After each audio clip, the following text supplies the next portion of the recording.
Wali Kutab Cimahi. Bismillahirrahmanirrahim. Assalamualaikum warahmatullahi wabarakatuh. Alhamdulillah, ayah bunda yang Allah rahmati, insya Allah hari ini akan dilaksanakan kegiatan Mukhayyam, yang mana ini kegiatan yang sangat ditunggu-tunggu oleh para santri karena kegiatan ini hanya ada 1 tahun sekali. Dan harapannya di kegiatan Mukhayyam ini para santri bisa betul-betul belajar di alam, ya. Dia bisa dia bisa menikmati bagaimana ciptaan Allah, ya, berdasarkan dengan ayat-ayat kauniyahnya Allah. Dan mudah-mudahan santri bisa dipicu untuk lebih bertanggung jawab, lebih mandiri, lebih berdisiplin, dan juga solid, bisa kompak dalam berteman atau bersosial. Mudah-mudahan acara ini berlangsung dengan lancar. Mohon doa dan dukungan dari ayah bunda semuanya. Barakallahu fikum. Assalamualaikum warahmatullahi wabarakatuh.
Bukan yang lain, ya. Kemudian menjaga lisan apa lisan? Ucapan, ya, mulut, tangan, dan perbuatan dari kejelekan yang tidak bermanfaat. Nanti ketika jalan, jangan mubazir kata. Obrolannya jangan mubazir kata, segala di komen, ya. Ketiga, senantiasa mentaati guru dan pembimbing. Yang keempat, sabar dan selalu bergantung kepada Allah dan dengan segala kondisi. Kemudian berdoa sebelum berangkat dan meminta kemudahan dan doa kendaraan apa?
Masehi atau 1446 Hijriah akan segera dimulai.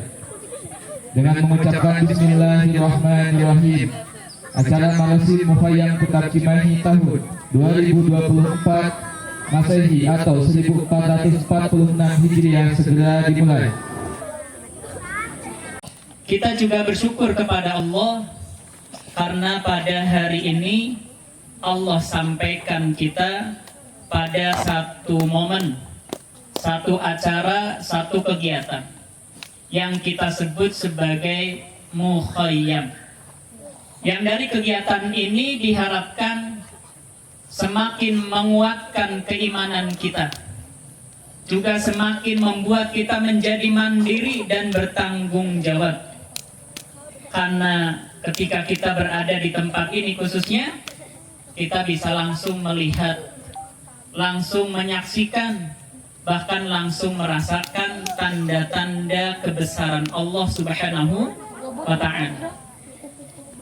Saat ini kita merasakan panas, tapi ketahuilah, siapa yang menciptakan matahari? Allah. Siapa yang mengatur pergerakan matahari?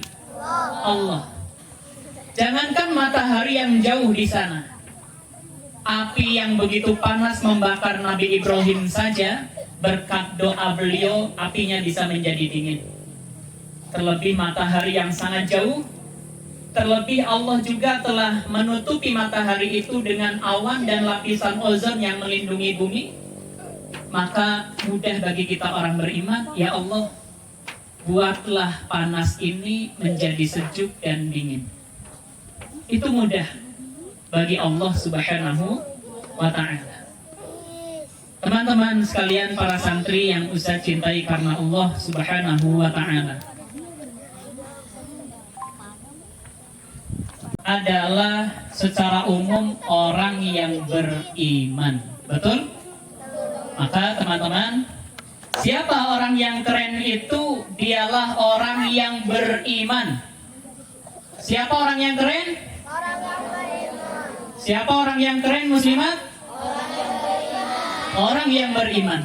Kata siapa itu? Bukan kata Ustaz, tapi kata Nabi SAW. Beliau pernah mengatakan ada 7 golongan di saat yang lain nanti di padang mahsyar kepanasan, menderita. Itu di saat itu ada orang keren yang Allah lindungi. Siapakah itu? Kata Nabi, wasyabun nasha'a bi'ibadatillah. Seorang pemuda yang ia tumbuh kesehariannya diisi dengan ibadah kepada Allah Subhanahu wa Ta'ala. Maka dari sini orang yang keren itu adalah orang beriman yang ia mengisi waktunya untuk senantiasa beribadah kepada Allah Subhanahu wa Ta'ala. Siapa orang yang keren itu? Orang yang beriman.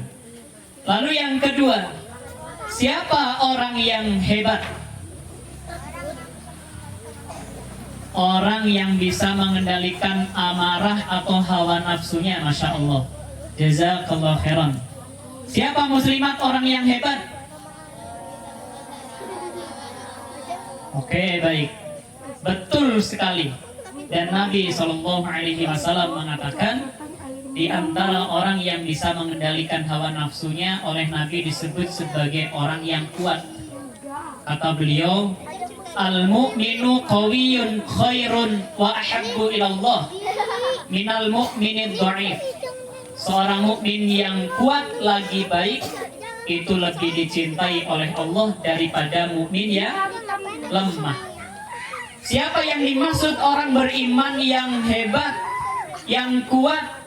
Imam Nawawi mengatakan ketika beliau mengartikan hadis tersebut, orang yang hebat itu adalah orang yang dia senantiasa bersegera dalam kebaikan. Orang yang hebat itu adalah orang yang dia senantiasa bersegera dalam kebaikan. Dengan kata lain, dia telah mandiri dan senantiasa bertanggung jawab. Orang yang bersegera dalam kebaikan itulah yang disebut sebagai orang yang telah mandiri dan bertanggung jawab. Terus teman-teman, bagaimana cara meraih itu semuanya? Apakah untuk menjadi orang yang keren, menjadi orang yang hebat, cukup dengan bim salabim? Cukup atau tidak? Cukup. Apakah menjadi orang yang keren, yang hebat itu cukup diraih dengan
warahmatullahi wabarakatuh.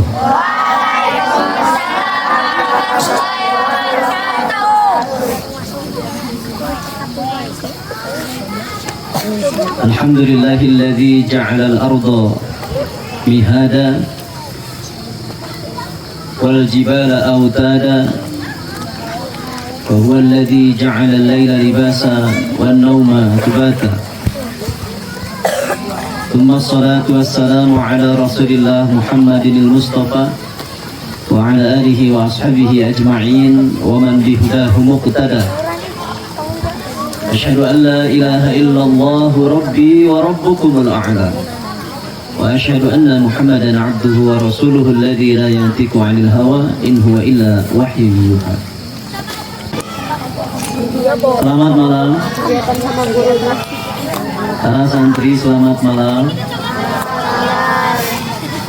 Agak aneh ya sapaan ini ya bagi kalian. Biasanya Subahul Khair, biasanya Naharukum Sa'id, sekarang Lailatul Sa'id. Nah, gitu. Lailatul Mubarak. Malam ke-1. Jadi bahasa mungkin pasnya ke-1, kalau malam pertama banyak maknanya. Khawatir salah diartikan sama kameramen. Malam ke-1 dari seluruh rangkaian Muqayyam tengah kita masuki nih. Alhamdulillah. Dan memang di pembicaraan awal saya ingin memuji Allah Subhanahu wa taala dan mengajak kalian bersyukur padanya.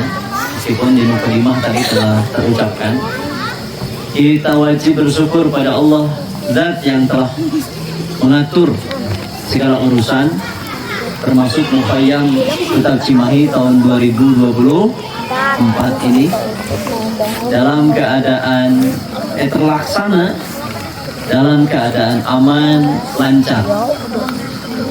Sedari perencanaan jauh-jauh hari, Allah mudahkan urusan itu. Orang tua kalian yang ikut repot menyiapkan, Allah mudahkan juga. Perjalanan dari Kutab hingga ke tempat ini lancar dan aman, selamat. Dan cuaca malam ini Allah cerahkan sedari tadi pagi. Padahal tadi malam hujan cukup lebat di sini. Betul kan ya Pak Liman ya? Hujan deras juga di sini tadi malam. Namun alhamdulillah malam ini Allah tahan, langit menurunkan air hujan dan langit patuh pada Allah, awan juga patuh pada Allah.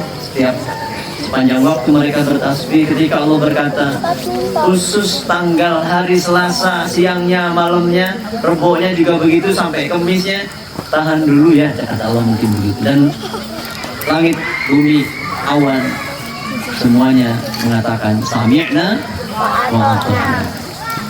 Alhamdulillahilladzi bi ni'matihi tatimmus shalihat. Para santri rahimakumullah, masih berkaitan dengan itu, insya Allah malam ini kita waktunya terbatas, lebih kurang hanya setengah jam. Namun mudah-mudahan dalam rentang waktu itu ada yang bisa memahami. Kalau memang daya ingatnya kuat, tidak perlu menulis. Tapi kalau kira-kira ingatannya mudah lupa, maka catatan itu sebagai jalan keluar terbaik. Nah nanti ada tes-tes, mudah-mudahan ada door prize yang bisa diberikan bagi setiap kalian yang mampu menjawab soal-soal yang ditanyakan guru terkait dengan penyampaian saya malam ini. Siap? Ya. Kita akan bahas tema insya Allah ya. Para santri, berkaitan dengan ciptaan Allah Subhanahu wa taala, yaitu alam semesta di antaranya. Mulai dari benda atau objek kecil hingga yang terbesarnya, itu seluruhnya diciptakan dengan penuh kesengajaan, diciptakan dengan keseriusan dan perencanaan, sehingga kita akan jumpai semesta ini apapun bentuk objeknya akan terlihat sempurna, teratur, dan indah. Mustahil semesta ini ada begitu saja tanpa ada yang merencanakan dan yang membuatnya. Yang membuatnya tentu adalah Zat yang maha dahsyat, maha teliti, maha adil, maha bijaksana. Tengoklah umpamanya malam dan siang yang Allah pergilirkan tanpa saling mendahului, dan itu teratur. Sekarang bagian malam, besok pagi datang siang, teratur semenjak diciptakannya. Lalu matahari terbit dari sebelah timur, kemudian lenyap tenggelam di sebelah barat. Setiap hari begitu tertib. Matahari nggak nolak, tiap hari begitu. Bulan pun demikian, beredar dengan garis edarnya yang telah Allah tentukan. Ini semua menunjukkan keteraturan. Begitupun makhluk Allah yang lain, termasuk tumbuhan, binatang dengan beragam jenis itu, dan lain sebagainya. Para santri rahimakumullah, yang lagi ini betul-betul menggambarkan kemahakuasaan Allah, maha besarnya Allah yang telah menciptakan makhluknya seluruhnya itu dengan teratur, seimbang dan indah. Gunung yang Allah jadikan pasak, ada Gunung Tunggul, tingginya 2000 sekian meter di atas permukaan laut, indah terlihat. Langit yang Allah tinggikan tanpa pihak, takkan kalian jumpai sedikit pun retakan di dalamnya. Masya Allah. Dan yang lebih menarik para santri, Kenapa itu? setiap makhluk Allah yang ditakdirkan hidup, makhluk hidup, kan ada makhluk yang mati. Contohnya seperti apa makhluk mati? Makhluk yang sudah mati sebelumnya kan pernah hidup. Ini mah nggak pernah hidup sama sekali. Apa? Batu diantaranya. Apalagi?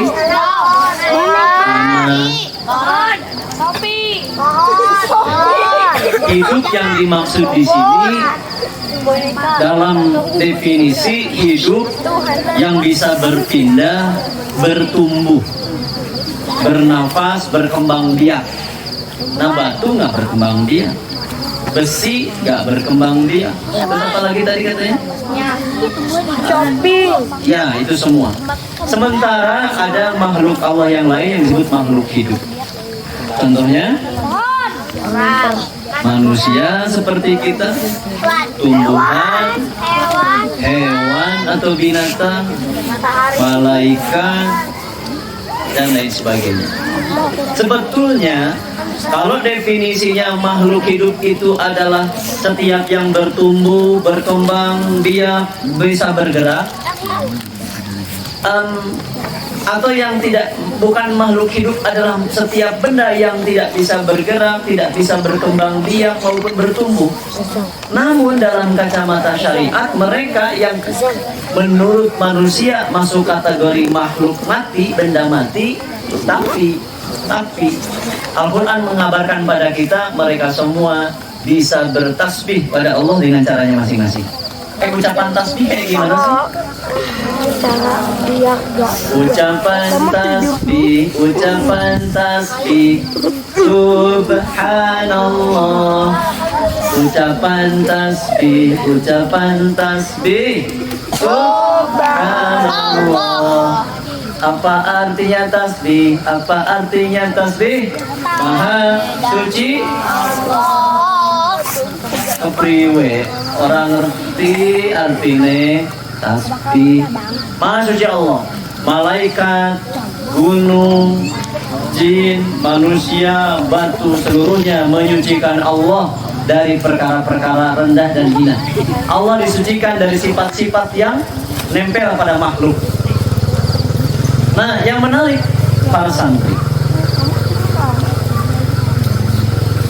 segala sesuatu yang makhluk hidup butuhkan itu Allah ciptakan sangat melimpah. Contoh, kira-kira menurut santri apa ya? Semua makhluk butuh gitu. Contoh sederhana, apakah semua makhluk butuh motor? Makhluk apa yang nggak butuh motor? Binatang nggak perlu, tumbuh betul, bagus. Kira-kira hal apa yang seluruh makhluk hidup butuhkan? Air. Apa? Ya dengan nyawa ya hidup. Setelah ada nyawanya dia kan hidup tuh. Nah, makhluk hidup butuh apa? Oksigen, air, makanan. Ada duit tadi? Semua makhluk hidup butuh duit? Itu semut kan ada di sekitar kita. Semut butuh duit? Enggak. Semut butuh nafas? Semut butuh makanan? Betul. Semut butuh air? Betul. Semut butuh duit? Ya itu sudah pasti. Nah, tadi saya sebut bahwa Allah Subhanahu wa Ta'ala menciptakan sesuatu yang dibutuhkan oleh seluruh makhluk dengan cara melimpah. Contohnya udara. Tanaman butuh udara, manusia, jin, binatang, dari binatang air, binatang darat, semua butuh udara. Allah ciptakan melimpah udara ini. Coba bayangkan kalau udara Allah buat terbatas. Aduh repot. Bontok-bontokan pasti ini makhluk hidup. Binatang ingin ngambil udara, manusia juga ingin ngambil. Termasuk apalagi tumbuhan berebut semua. Tapi Masya Allah, Allah ciptakan itu semua melimpah sehingga tidak kekurangan. Apalagi yang Allah ciptakan melimpah? Air. Baik para santri rahimakumullah, malam ini kita sedang menikmati ciptaannya berupa malam dan sebagian buminya yang Allah hamparkan di mana tempat ini namanya? Apa nama tempat ini? Mulberry Hill. Mulberry itu nama buah, rasanya asam-asam manis, bentuknya kecil-kecil. Ya, matangnya itu kalau berwarna hitam. Ya, nanti kita akan bikin. Hill artinya bukit. Jadi Mulberry Hill, bukit Mulberry. Dan memang ini kan bukit. Tadi dari gerbang kan manjak tadi ya. Jadi kita di bukit. Bukit itu bukan gunung. Kalau gunung itu di atas 300 meter dari permukaan laut. Itu gunung. Kalau bukit 300 ke bawah. Nah ini kan tingginya hanya mungkin beberapa puluh meter saja. Jadi disebutnya bukit atau hill. Ya. Baik para santri rahimakumullah, terakhir kita bahas tema kita apa ya temanya nih? Menjadi pribadi yang beriman, mandiri dan bertanggung jawab. Wow.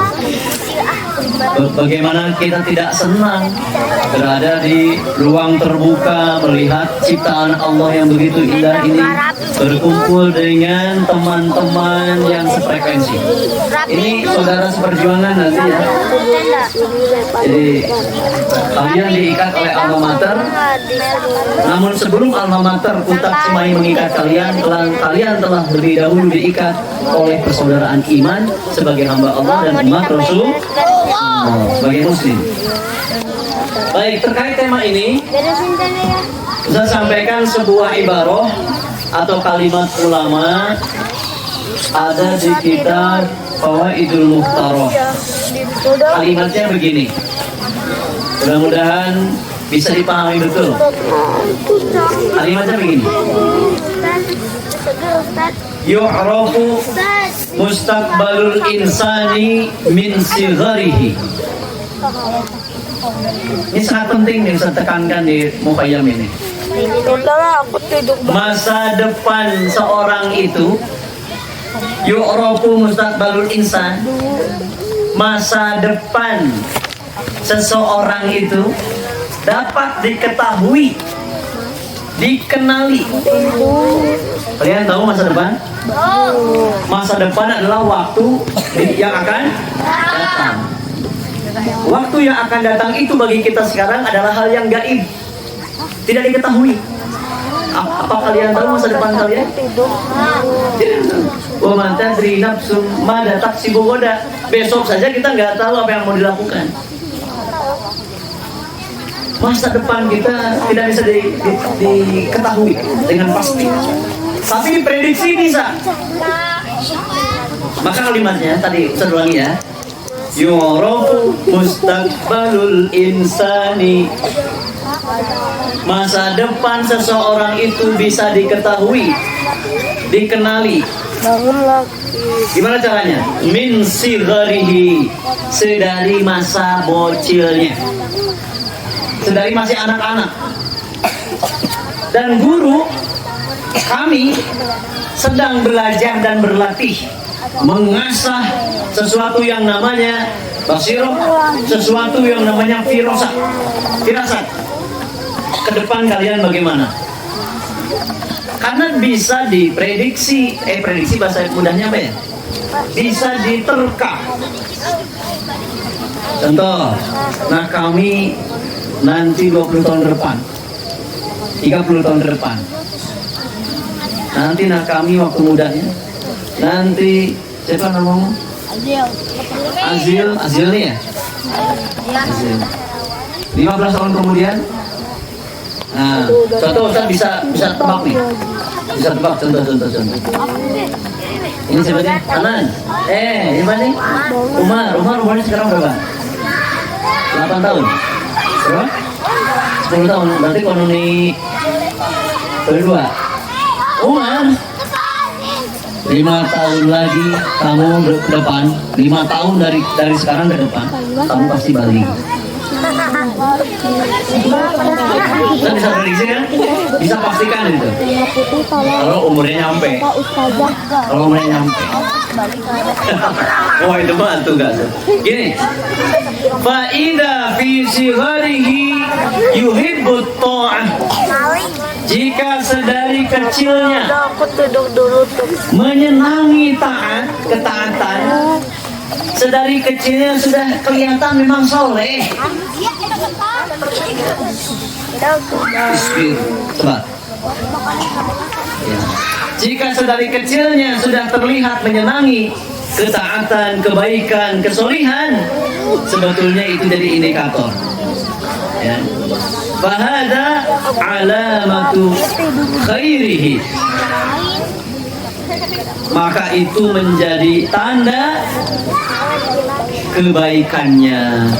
Artinya di masa depan dia akan baik. Para santri putar konuni, mumpung kalian ada di jenjang dasar, kalian belum balik, belum mukallaf. Ternyata menurut para ulama, masa depan kita itu sebenarnya bisa diprediksi. Dan itu sangat dipengaruhi, ditentukan oleh bagaimana waktu kecil kalian.